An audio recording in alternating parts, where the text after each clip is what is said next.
உங்களோட விருப்பத்துக்கு இங்கே வரல ஆக்சுவலாக.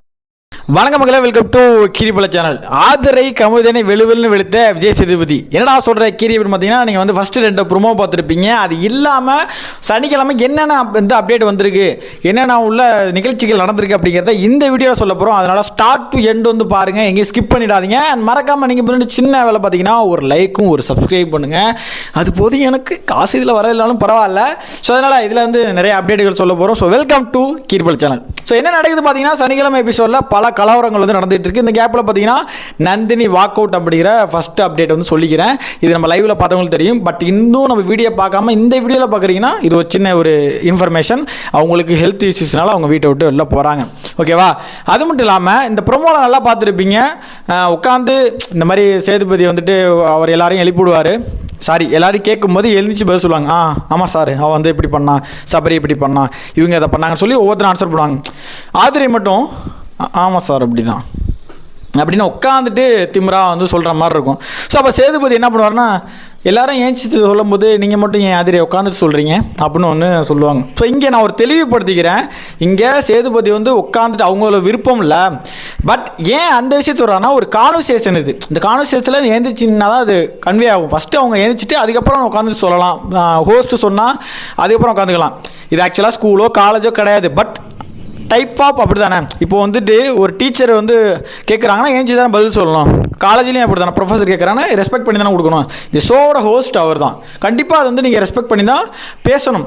ஸோ இங்கே ஏன் இந்த பிரச்சனை வருது, இந்த கால் மேலே கால் போட்டு நம்ம இஷ்டத்துக்கு செய்தி சொல்லலாம், நம்ம இஷ்டத்துக்கு வந்து பேசலாம் அப்படின்னா இதுக்கு 2 ரீசன் இருக்குது. இவங்களோட ஆதிரையோட பிஹேவியர் இருக்குது. ஏன் அப்படி மாறுதுன்னா, ஒன்று இவங்களோட ஃப்ரெண்டு பூர்ணிமா, 2வது நம்மளோட நம்மவர் அவர் கொடுத்த இடம் தான். இந்த மாதிரி உங்கள் கால் எங்கே வேணாலும் போட்டுக்கலாம். ஸோ அப்படின்னு சொல்லும் போது எல்லாரும் இஷ்டத்துக்கு பிஹேவ் பண்ண ஆரம்பிச்சிட்டாங்க. அதனால தான் இப்போ ஆதிரை வந்து சேதுபதிக்கு முன்னாடி உட்காந்ததுனால ரொம்ப அவர் வந்து ஒரு காண்டாயிட்டார். என்ன இந்த பொண்ணு இப்படி இருக்குது, நம்ம ஒரு விஷயத்த சொல்லிகிட்டு இருக்கோம், நம்ம வந்து சேதுபதி சும்மாவே வந்துட்டு நம்ம சொல்கிறத அப்சர்வ் பண்ணலைன்னா டென்ஷன் ஆயிடுவார். ஏன்னா நம்ம லாஸ்ட் சீசன் பார்த்துருப்போம், சேதுபதி பேசும்போது யாராச்சும் இங்கே பார்த்தாங்கன்னா, நான் இங்கே பேசிட்டு நீங்கள் அங்கே என்ன பார்த்துட்ருக்கீங்க, இது ஏன் ஷோ, நான் பேசுகிறப்ப என்ன கவனிங்க அப்படிம்பாங்க. கரெக்டு தானே? இப்போது 18 பேருக்கு சேர்த்து ஒரு ஆள் பேசுகிறாரு. அப்போது அந்த அட்டென்ஷன் இங்கே இருக்கணும். ஸோ அட்டென்ஷன் இருந்தால் தான் கேமராவில் எல்லாருக்கும் அங்கே தெரியும். இல்லைனா சேதுபதியை கண்டுக்கலடா, இவன் ஒரு ஹோஸ்டா, ஒரு இதான்னு சொல்லிட்டு வெளியில் பேச ஆரம்பிச்சுடுவாங்க. ஸோ அவர் மேலே ஒரு ரெஸ்பெக்ட் போயிடும். மழை வந்து நல்லா நாய்ஸ் கரெக்ஷன்ஸ் போட்டுக்கிறேன். ஸோ அப்படி இருக்கும்போது இந்த ஒரு ரெஸ்பெக்ட் வந்துட்டு குறையிறதுனால சேதுபதி வந்து ட்ரிகர் ஆயிராரு. அவருமே ட்ரிகர் ஆகுறாரு. அதனால தான் வந்து வெளுத்து லெஃப்ட் ரைட் வாங்குறாரு. பட் இதுக்கப்புறம் ஆதிரை ஃபர்ஸ்ட் சேவ் ஆவாங்கிறது தான் இதோட சாட்டர்டேவோட அப்டேட்டுங்கிறேன். So Aathirai was first save. இந்த ரோஸ்ட்டுக்கு அப்புறம் ஆதிரை வந்து ஃபர்ஸ்ட் சேவ் ஆகலாம், இல்லை சேவுக்கு அப்புறம் இது ஆகலாம், எப்படின்னு தெரியல. ஸோ அதனால எபிசோடு பார்ப்போம். 2வது பார்த்தீங்கன்னா, 2வது புறமோ கமருதீனுக்கும் ஒரு அடி பயங்கரமாக விழுவுது.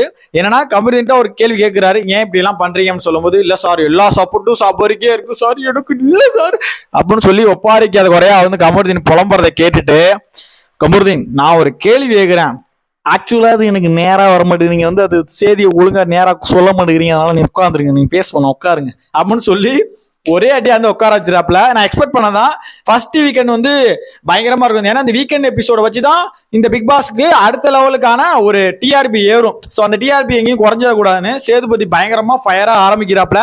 ஸோ இது எல்லா வாரமும் தொடர்ந்தா பிக் பாஸ் மேலே ஒரு அட்டென்ஷன் பயங்கரமாக திரும்பும். அதில் எந்த மாற்று கருத்து இருக்காது. ஸோ இன்னைக்கு வந்து பார்த்தீங்கன்னா ஆதிரையோட ஃபர்ஸ்ட் சேவு, நான் சொன்ன மாதிரி லைவ்ல சொன்ன மாதிரி கமருதீனோட ரோஸ்ட்டு, விஜய் பார்வோட ரோஸ்ட்டு, 3rd புறமும் ஐ திங்க் விஜய் பார்வதியோட ரோஸ்ட் இருக்கும். இல்லைன்னா நந்தினியோட சேதுபதி பேசுகிற விஷயமாக தான் இருக்கும். அதை தவிர வேற எதுவும் இருக்காதுன்னு நினைக்கிறேன். ஸோ 4 ப்ரோமோ வரக்கூட வாய்ப்பு இருக்கு. எப்படி போகுதுன்னு பார்ப்போம். அண்ட் இந்த ப்ரோமோஸ் பற்றி உங்களுக்கான கருத்துக்களை சொல்லுங்க. அண்ட் சபரி வந்து கேம் ஆன் பண்ணிட்டாரு. இன்னைக்கு சபரி பத்தி கொஞ்சம் பேசுவாங்க. அண்ட் ஃபர்ஸ்ட் ரோஸ்ட் எப்படி இருக்கும், என்ன இன்னும் எதிர்பார்க்குறீங்க, அதே மாதிரி திவாருக்குமே லைட்டா வந்து ரோஸ்ட் இருக்கிற வாய்ப்பு இருக்குன்னு நிறைய வார்த்தைகள் விட்டுருக்காரு. கமருதீனுக்கு பயங்கரமா இருக்கும். ஏன்னா வந்து திவார மென்டல்லாம் யார் உள்ள விட்டா, பைத்தியத்தெல்லாம் யார் உள்ள விட்டா, அது ஒன்று இருக்கும். அண்ட் எஃப்ஜே அதிசயத்துக்கு நீங்க அதிசயமா வந்துட்டு சமூகங்கள் நடைபெறும் நினைக்கிறேன். இந்த மாதிரி நிறைய வந்து ரோஸ்ட்டு, சரமாரியான கேள்விகள், அங்கங்க ட்விஸ்ட், இது எல்லாமே வந்து சாட்டர்டே எபிசோட்ல இருக்கு. இதுதான் சாட்டர்டே ஹேப்பனிங்ஸ் வந்து நம்ம சேனல் வந்து சொல்லிட்டு இருக்கோம். நிறைய லென்த்தா இழுத்துட்டு போய் சொல்லலாம். பட் எனக்கு அது விருப்பம் இல்லை. ஷார்ட் அண்ட் ஸ்வீட்டாக கொஞ்சம் ஷார்ட் மினிட்ஸில் சொல்லலாம்னு சொல்லிட்டு தான் இந்த வீடியோ மேக் பண்ணேன். அண்ட் இதில் சொன்ன ஒப்பீனியன்ஸ் உங்களுக்கு எந்த அளவுக்கு ஒத்து போகுது அப்படிங்கிறத கமெண்ட்ல சொல்லுங்க. மறக்காம கீரிபல சேனல் சப்ஸ்கிரைப் பண்ணுவோங்க. 6:30 மணிக்கு 6:15 6:30க்குள்ள நம்ம இன்னொரு லைவ் வர போறோம். அதுல அப்பப்போ நடந்த எல்லாத்தையும் சொல்ல போறோம். சண்டே எபிசோட்ல நடக்க போகுதுங்கிறதையும் சொல்ல போறோம். இந்நேரம் சண்டே எபிசோடு வந்து ஸ்டார்ட் பண்ணியிருப்பாங்க. அதை பத்தியும் நம்ம விரிவா நம்ம சேனல்ல பேசுவோம். So let's wait to live. And மறக்காம இந்த வீடியோ ஷேர் பண்ணிக்கோங்க. நான் நெக்ஸ்ட் ஒரு லைவ்ல நெக்ஸ்ட் ஒரு வீடியோல உங்களுக்கு கீரிபல tata bye. See you again.